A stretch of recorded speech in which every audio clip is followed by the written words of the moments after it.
And hypothyroidism కి symptoms ఏంటి అని, ఎలా ఉంటాయి? హెవీ హెయిర్ ఫాల్ ఉంటుంది, అసలు చెప్పక్కర్లేదు. అండ్ ఎప్పుడు ఎనర్జెటిక్ గా ఉండే వాళ్ళము అసలు ఎప్పుడు నీరసంగా ఉంటుంది అనమాట.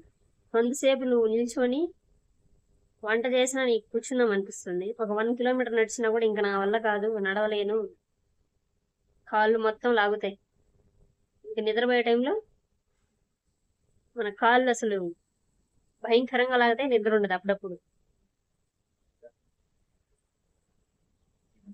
మెయిన్ ఇది ఎనర్జీ లాస్ అవుతుందబ్బా, తినేస్తుంది అసలు ఎనర్జీ, శక్తే ఉండదు ఇంకా.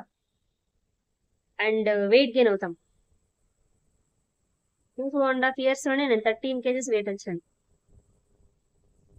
సో సూపర్ ఫాస్ట్ గా వెయిట్ గెయిన్ అవుతాము. ఇవన్నీ రీజన్సే, సింటమ్స్, రీజన్స్. అది